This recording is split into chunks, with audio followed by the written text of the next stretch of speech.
अब प्रश्न नंबर 2 देखेंगे। यहां पर लिखेंगे, पहले क्या लिखेंगे, हिंदी में हल या इंग्लिश में सॉल्यूशन शॉर्ट में लिख देंगे और नंबर फिर कितना है, 2 नंबर दे देंगे।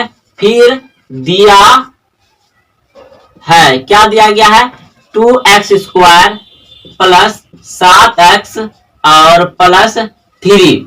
तो दोस्तों यह प्रश्न आपका 9th क्लास का है। अगर यदि इसको 10वां क्लास का बनाना है तो बराबर देकर 0 दे देंगे, तब ये द्विघात समीकरण हो जाएगा। जब ये द्विघात समीकरण हो जाएगा तो उसमें 2 मूल्य ज्ञात करने के लिए कहा जाता है।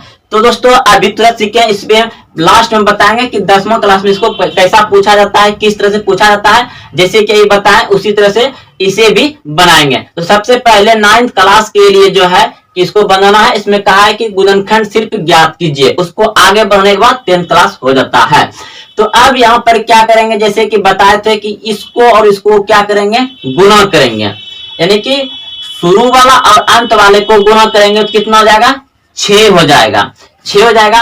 अब ऐसा कौन सा संख्या लेंगे जो कि गुणा करने पर 6 आना चाहिए, गुणा करने पर 6 आना चाहिए और जोड़ने या घटाने पर 7 आना चाहिए, जोड़ने और घटाने पर 7 आना चाहिए। दोस्तों इसका सबसे आसान बात है कि 1 और 6 ले लेते हैं। जब इन दोनों को गुणा करेंगे तो 6 पुर जाएगा और जब इन दोनों को आपस में जोड़ेंगे तो कितना हो जाएगा, 7 हो जाएगा। तो आसान है, तो आइए इसको अब बनाते हैं।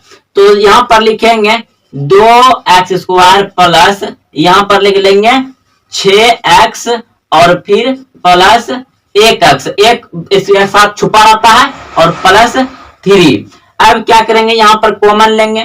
तो कॉमन क्या आ रहा है, देखिए अगर यदि हम 2 ले लेंगे तो यहां पर क्या बचेगा, देखिए अगर हम 2 और x को ले रहे हैं, 2 और x को ले लिया तो क्या बचेगा, यहाँ पे 2 तो बाहर ही आ गया, सिर्फ x बचेगा यहाँ पे।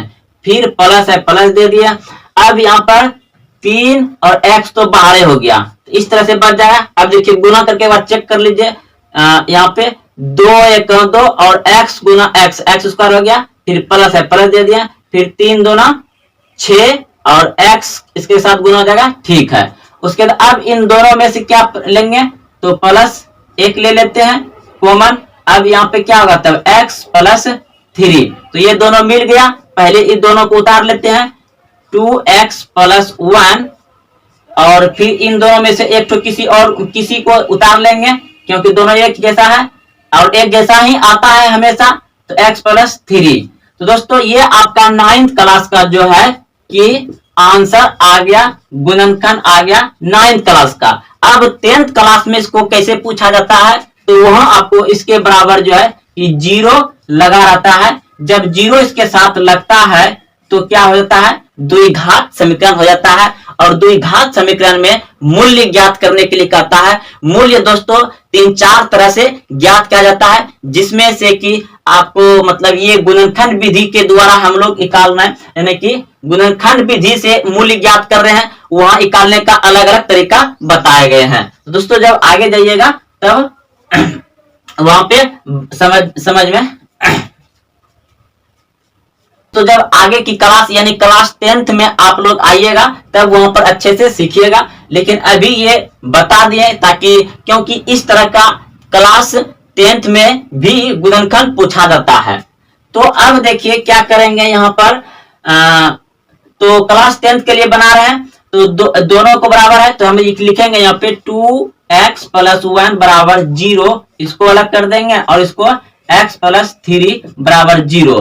तो ये हो जाएगा 2x प्लस नहीं देंगे, बराबर दे देते हैं, बराबर देके 0, इसको उधर करेंगे तो -1 हो जाएगा। और उसके बाद फिर 2x बराबर -1 और फिर x बराबर -1/2 हो जाएगा। और इसका फिर हो जाएगा x बराबर 0 और -3, तो x बराबर हो जाएगा सिर्फ -3। तो ये 10वां क्लास का, तो इसमें क्या आ जाएगा, एक मूल्य आ जाएगा और कोमा -3 आ जाएगा। ये आपका 10वां क्लास का है और 9th क्लास में आपका आंसर यहीं पर हो जाता है। कहां पर जाता है, यहीं पर आंसर हो जाएगा। आपका 2 गुणनखंड निकल गए और 10th क्लास के लिए यहां तक आएगा। तो चलिए दोस्तों, आपको ये इन चारों प्रश्न को बता दिए, दोनों यानी कि 9th और 10th दोनों में कैसे बनाया जाता है। तो आप मिलते हैं अगले चैप्टर में। धन्यवाद।